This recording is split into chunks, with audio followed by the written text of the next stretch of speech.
Colton, thank you so much for your time. I really appreciate it. Huge fan of what you do. And I want to start with, when it comes to voice acting especially, there's so much that goes into, you really help make the characters feel whole. Like you help the Western audience, especially some of us that maybe have autism or different things, so we can't focus on subtitles. And sometimes, with ADHD, knows different things. A lot of my friends are like that and said, I have to watch dub. Yeah. So you do a great job with that, and we really love your work. So I was curious, what about your career makes you feel fulfilled the most, where maybe other creative endeavors doesn't? Oh, wow. That's interesting. Yeah. I being able to bring these characters to life, really, like giving them like an English spin, I think is super fulfilling. Like, and seeing the fans reactions, it's great. Honestly, it's super cool. I was gonna say because I've these conventions. This is one of my first big one I've ever done. I've only done one local one previous to this, really? And because I was kind of before I did this, I was I don't know if people want to meet me. I was I'm just a dude, and I was standing in a booth talking to a microphone. Yeah. But I got to meet the people, and that was the most fulfilling thing I've ever experienced. I was wow, I had no idea. It's really cool. It's really awesome. So I'm super excited, stoked to be here and talking to you, doing these interviews. It's awesome. So thank you for having me. No, man, because I 100% agree with what you're saying. Because as someone who started doing panels this year, I was oh, no one's going to come out. No one's come just content creator. I was no one. Yeah. But then once you go and you see the appreciation, you see people stop you yo, you made me want to cosplay, or I really it's bring you have to fight about that too. I'm a multi so it's sure. Me, little old me. Yeah, really.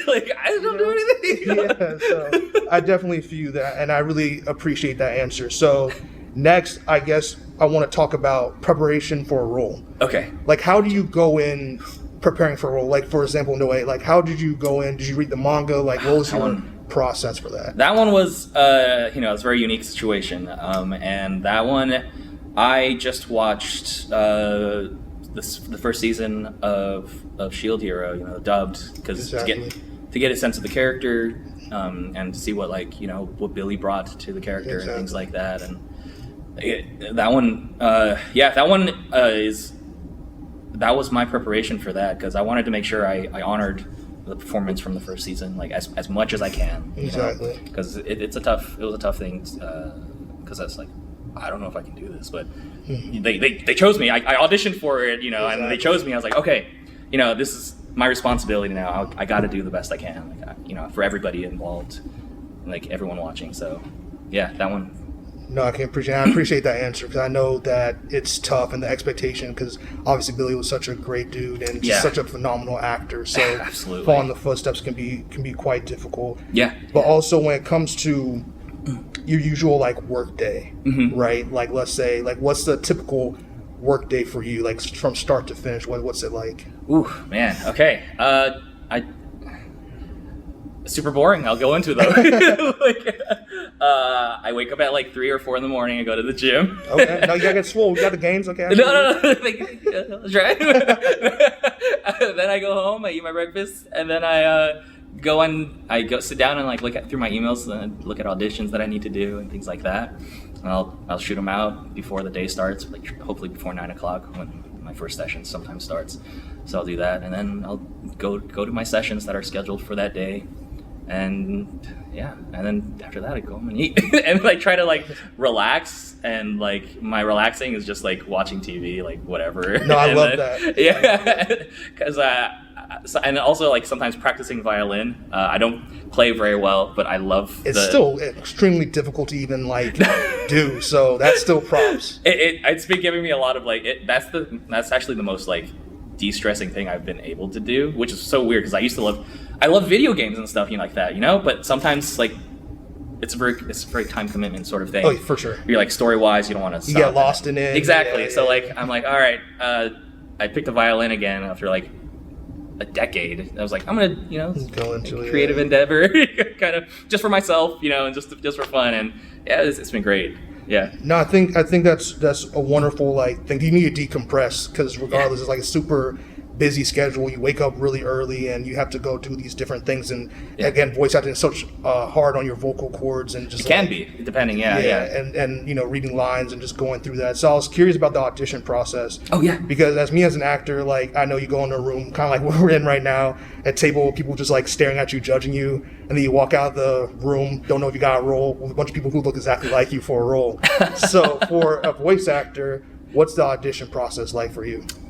Thankfully, most of the time, there's nobody around. Certain places used to do like in-person auditions, things like that. Really? Yeah.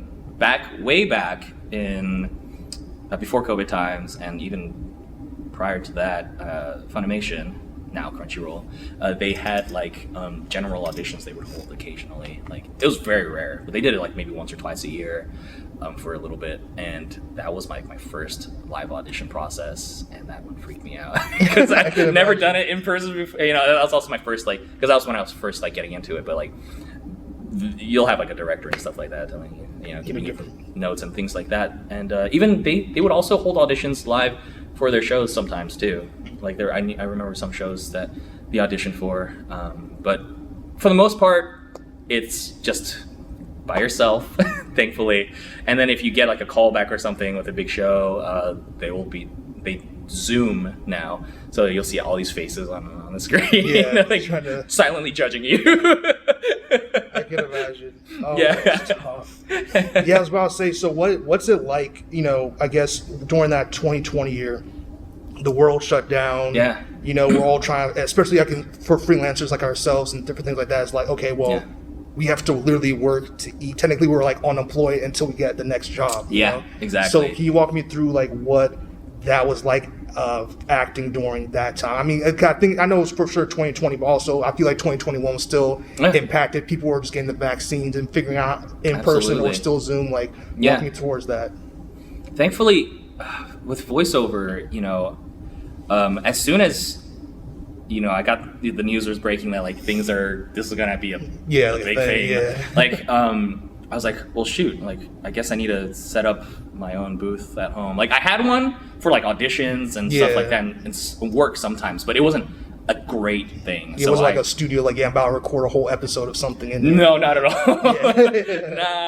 Not in my really tiny closet and things like that. So like, I as soon as there's news of like things being like closed and like, people aren't probably not gonna go to work anymore for a bit. It was like, I was like, all right, I gotta upgrade my stuff. So I like sat down. I was like, I need to buy new microphones, buy new like this, buy new computer, like all this stuff to like get ready.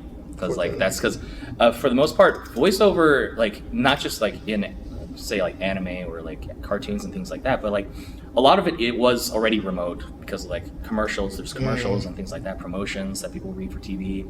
Or radio, and so people for the most part had their own setups, and I had my own setup for that. But to do anime or do anything like that, there was a certain standard to that you want to kind of meet. So that was like my goal, and then and then I moved States. Which is already very tiring. But like it was great. It was a great experience. But I don't want to move again. But those 2020 and 2021, it was like most places were figuring out what to do, like how to handle this new thing. Thankfully, the technology was there to accommodate. For sure, yeah. Right, with things like Source Connect or like Zoom, things like that. It was great.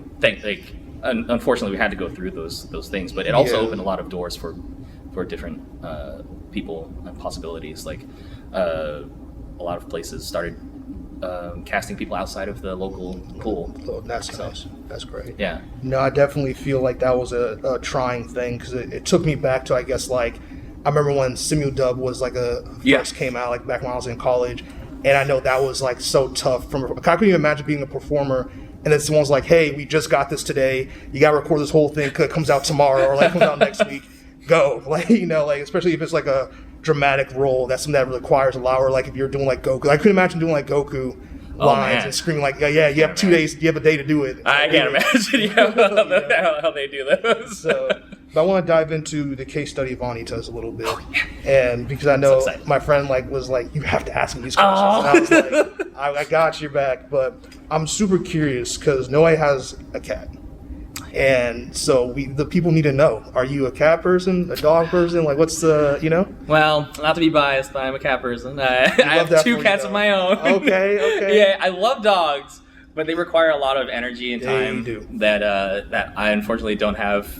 Like, I would feel bad, like, just leaving my dog. Same thing with me. And even I already feel bad about my cats. I don't play with them enough, but thankfully they're like they're pretty chill and stuff like that, and they're pretty quiet for the most part as well.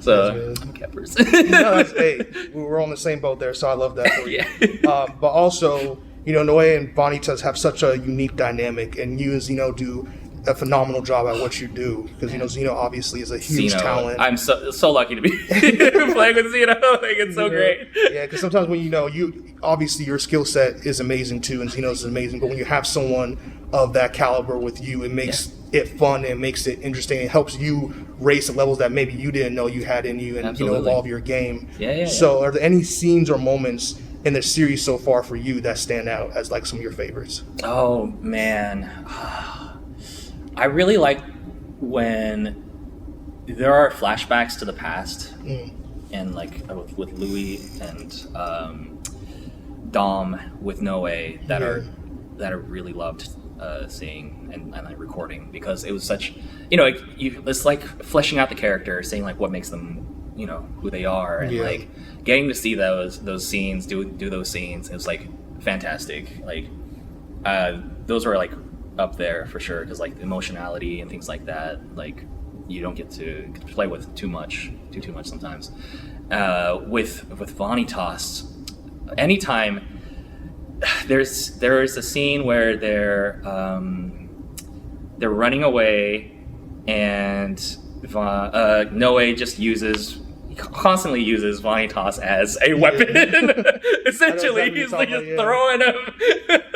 And I always love those scenes because I love their dynamic. It truly is like, it's great. And